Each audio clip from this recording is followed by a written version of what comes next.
Oke, selamat datang. Hari ini kita akan bedah sebuah cerita yang, wah, jujur aja cukup mengejutkan. Ini soal sejarah rahasia FPI.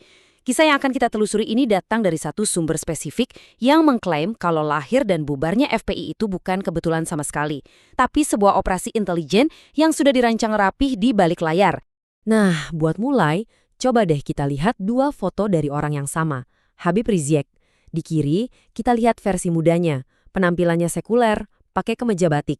Terus lihat yang kanan, ini sosok yang kita semua kenal, pemimpin agamis, lengkap dengan gamis dan sorbannya. Beda banget kan? Transformasi yang drastis. Pertanyaan besarnya, gimana ceritanya transformasi radikal ini bisa terjadi?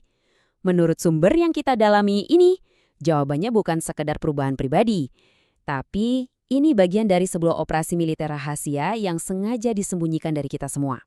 Oke, kita masuk bagian pertama, kisah dua wajah. Mari kita mundur sedikit, kita lihat dulu siapa sebenarnya sosok ini sebelum jadi ikon yang kita kenal sekarang. Menurut sumber ini, masa muda Rizik itu jauh dari bayangan kita. Nggak ada tanda-tanda sama sekali dia bakal jadi seorang revivalis. Malah, dia sekolah di sekolah Kristen. Latar belakang ini kan nunjukin gambaran yang sangat terbuka. Kontras banget sama citranya belakangan. Lanjut, bagian kedua, sebuah bangsa di ambang kehancuran. Nah, untuk ngerti kenapa FPI bisa muncul, kita harus balik ke salah satu momen paling genting dalam sejarah Indonesia, era kekacauan tahun 1998. Coba bayangin deh situasinya. Negara kita waktu itu lagi di titik terendah. Ekonomi hancur, kelaparan di mana-mana, jutaan orang turun ke jalan setiap hari. Ini kondisi yang sempurna banget buat munculnya solusi-solusi yang paling radikal sekalipun. Dan yang bikin situasi makin runyam, militer sendiri pecah kongsi. Nggak ada satu komando yang utuh. Ada faksi yang maunya main keras, gebuk massa. Tapi ada faksi lain yang mulai main cantik, membangun operasi intelijen rahasia di belakang layar. Bagian ketiga, tentara bayangan militer. Nah, di tengah kekacauan inilah, menurut sumber kita, seorang jenderal papan atas punya ide yang, ya bisa dibilang gila. Sebuah solusi yang nggak kepikiran buat ngendaliin massa. Gagasannya, seperti yang diklaim sumber ini, simple tapi bahaya banget. Adu domba rakyat. Ciptakan milisi sipil buat jadi bemper, jadi tameng di garis depan ngelawan demonstran. Tujuannya, biar tentara bisa mundur dan gak perlu kotor tangannya. Kelompok inilah yang kemudian dikenal sebagai PAM Swakarsa. Ini adalah semacam eksperimen pertama militer dalam menciptakan proxy force, kelompok sipil yang dipersenjatai buat ngelawan sipil lainnya. Dan menurut sumber ini, kriteria rekrutannya itu spesifik banget. Mereka cari orang yang militan, patuh sama perintah, dan yang paling penting, cukup polos untuk nggak sadar kalau mereka itu cuma pion dalam sebuah permainan besar. Tapi, begitu sidang istimewa selesai dan tujuan jangka pendeknya tercapai, PAM Swakarsa langsung dibubarin gitu aja. Anggotanya yang udah mempertaruhkan nyawa, ya ditinggalin, habis manis, sepah dibuang. Ini jelas menciptakan masalah baru. Masuk ke bagian keempat, aliansi terlarang. Ternyata, bubarnya PAM Swakarsa itu bukan akhir cerita. Justru ini jadi awal dari sesuatu yang jauh lebih permanen dan terorganisir. Lahirnya FPI. Militer sadar kalau mereka butuh alat seperti ini untuk jangka panjang. Jadi, menurut sumber ini, mereka memungut salah satu pecahan dari PAM Swakarsa untuk dijadikan aset jangka panjang mereka. Dan yang terpilih adalah FPI. Nah, ini yang paling menarik. Slide ini ngejelasin dugaan misi ganda FPI. Di depan publik, misinya mulia, menegakkan syariat Islam. Tapi di balik layar, misinya adalah melayani kepentingan militer.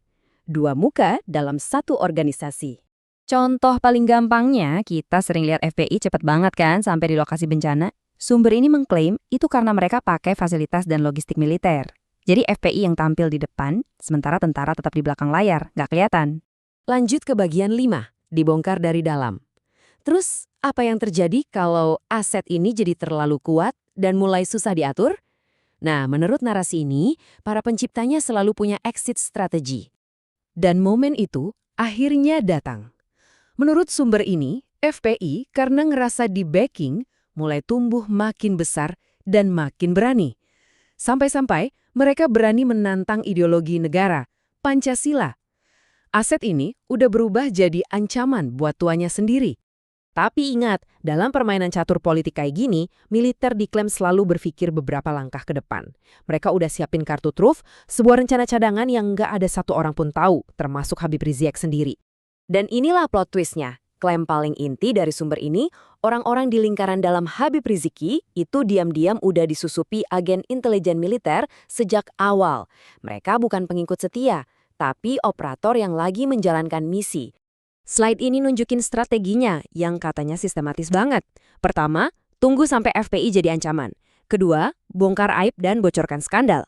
Ketiga, aktifkan tikus-tikus di dalam untuk mundur satu persatu. Dan terakhir, tinggal tonton organisasinya hancur dari dalam. Bagian terakhir, sebuah kisah peringatan.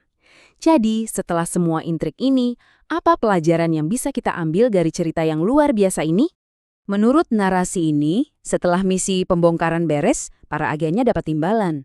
Sementara Habib Riziki, yang udah nggak berguna lagi, dibiarin sendirian, terisolasi dari panggung politik, dibuang, persis seperti para anggota PAM Swakarsa dulu. Dan ini ninggalin kita sama satu pertanyaan yang cukup bikin merinding. Kalau cerita tentang satu organisasi ini ternyata benar, ini maksa kita buat bertanya. Di panggung politik yang lebih besar, siapa lagi yang sebenarnya cuma boneka? Dan siapa dalang yang sebetulnya memegang semua talinya?